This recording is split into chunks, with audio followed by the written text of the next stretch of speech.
Opinions and stories around the game we love, told by your favorite storytellers. Stay up to date with all things cricket. Subscribe to Cricbuzz's YouTube channel and press that bell icon now. Australia is the first side to have booked their spot in the ICC final on the 3rd of April in Christchurch after a thumping win against the West Indies. Time to review the first semi-final here on Cricbuzz.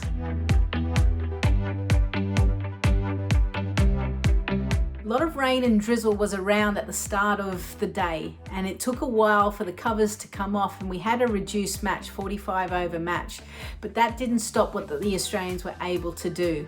They were put in somewhat difficult circumstances, but the West Indian seamers weren't able to break through and take an early wicket.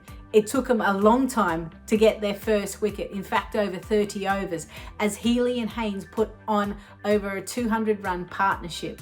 Healy struggled initially, 11 off 29, but then really got going and finished with 129, whereas Haynes fell 15 short on 85. A promotion to Gardner at number 3 didn't necessarily pay off, but it was good to see that the Australian team was adapting. In the end, the Australian team was able to put on 305 for 3. In terms of bowling, Chanel Henry was the standout, 2 for 51, and created a lot of opportunities, but West Indies just kept on dropping the ball.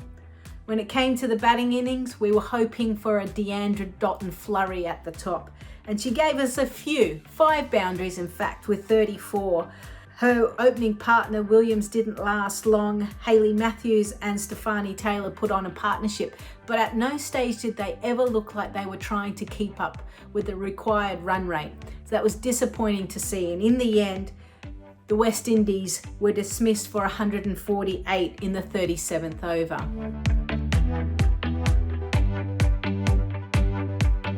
What we learnt from this first semi-final is that the Australian team have patience.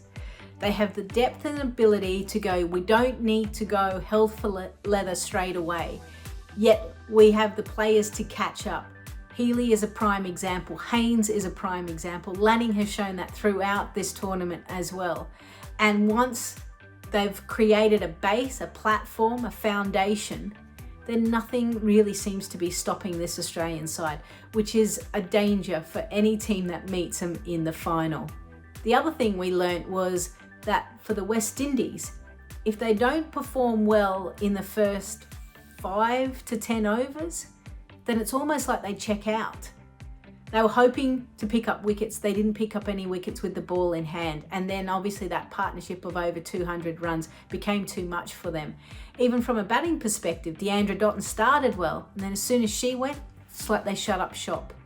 So one thing that I hope the West Indies learn from this encounter is to see teams like a Bangladesh fight hard. When things aren't going your way, you have to find a way of changing it. Whereas the West Indies seemed to almost check out. Body language was really bad, put down catches. There was no one trying to get them up about, except for Campbell, the wicketkeeper.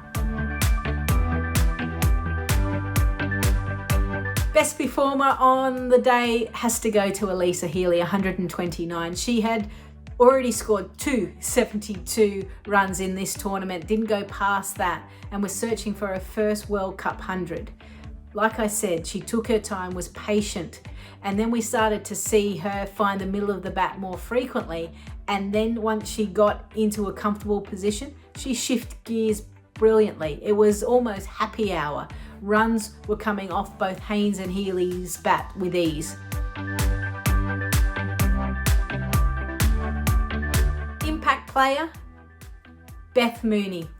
What can Beth Mooney not do? I mean, she comes in down the order, was supposed to come in at 4, but Ash Gardner went at 3, Lanning at 4, so Mooney comes down, goes busy, finds the gaps, run hards. It feels like there's no dot balls that are put on her. There is definitely pressure on her, but she just soaks that up, eats it up and spits it out basically, and then you put her in the field. Now, she normally keeps in domestic cricket, never in the field, only here at an Australian level.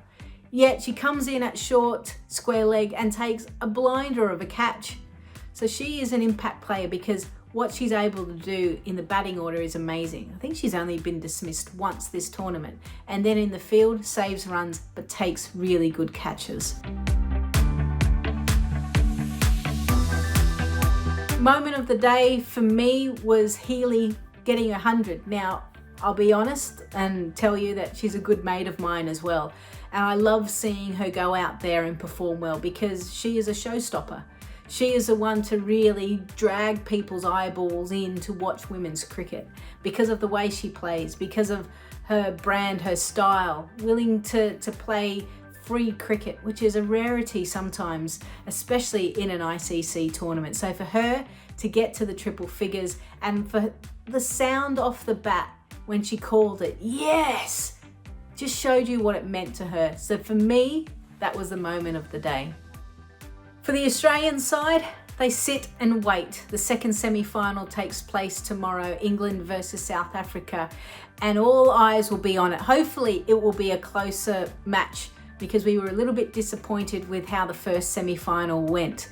And then for the Australian team, they'll find their way and travel down to Christchurch and get ready, a ground that they haven't played at yet. Who will meet them?